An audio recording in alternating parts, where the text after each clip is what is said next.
इश्क कातिलाना, एक ऐसा इश्क जो हत्या की वजह बन गया और प्रेमी के साथ मिलकर अपने ही हमसफर की जिंदगी का सफर खत्म कर दिया। 11 मई को दूल्हा बन राजा धूमधाम से सोनम के घर बारात लेकर पहुंचा था। दुल्हन बनी सोनम राजा के घर गई। 4 दिन बाद सोनम वापस अपने घर पहुंची और फिर रचने लगी षड्यंत्र।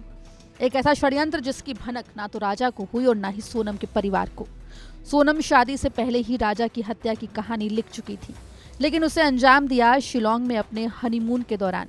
21 मई को सोनम मेघालय पहुंची और 2 जून को राजा की लाश मिली, लेकिन सोनम लापता हो गई और शातिर सोनम 9 जून को गाजीपुर में खुद सामने आ गई, जिसके बाद मेघालय पुलिस ने सोनम और राज को गिरफ्तार किया और ये पूरा मामला परत दर परत खुलने लगा, क्योंकि सभी का सवाल यही था कि आखिर सोनम गाजीपुर कैसे पहुंची।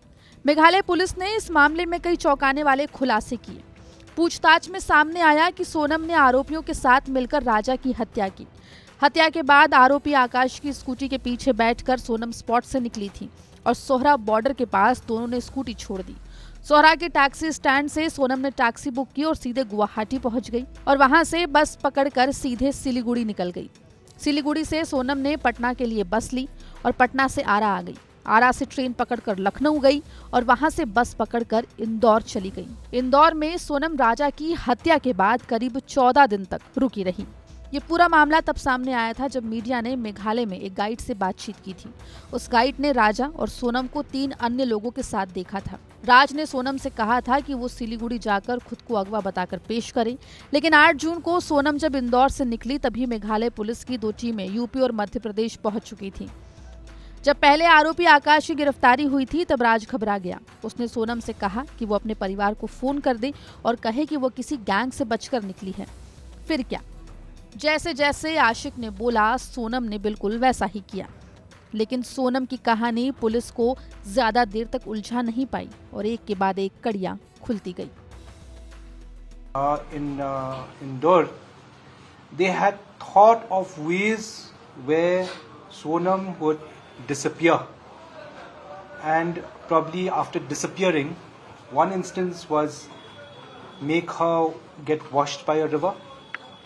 Another instance was murder somebody, put her in her scooty, burn that person's body, claim that it is Sonam's.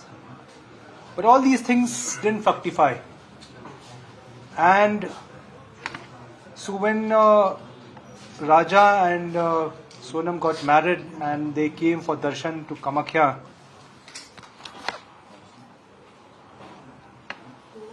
so the other group also had come here.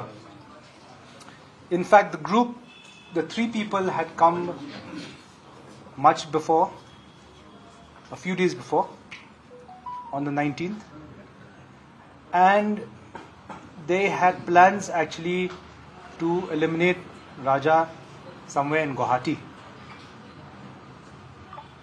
Since it didn't fructify there also, Sonam made the plan actually to come to Shillong and Sora, and that's how this thing panned out. फिलहाल Meghalaya police की गिरफ्त में अब आरोपी सोनम, राज समेत 3 अन्य आरोपी हैं। पुलिस इन सभी आरोपियों से लगातार पूछताछ कर रही है। इस पूरे षड्यंत्र का मास्टरमाइंड राज कुशवाहा को बताया जा रहा है और सोनम उसे सपोर्ट कर रही थी। दोनों ने मिलकर ये पूरा मर्डर प्लान बनाया था। पुलिस ने खुलासे में ये भी बताया कि सोनम राजा को गुवाहाटी में ही मारना चाहती थी, लेकिन उसका प्लान फेल हो गया, जिसके बाद सोनम ने आरोपियों के साथ मिलकर सोहरा में प्लान बनाया था। फिलहाल पुलिस अभी रिमांड पर इन सभी आरोपियों से पूछताछ कर रही है और सभी कड़ियां जोड़ रही है। ब्यूरो रिपोर्ट, MP तक।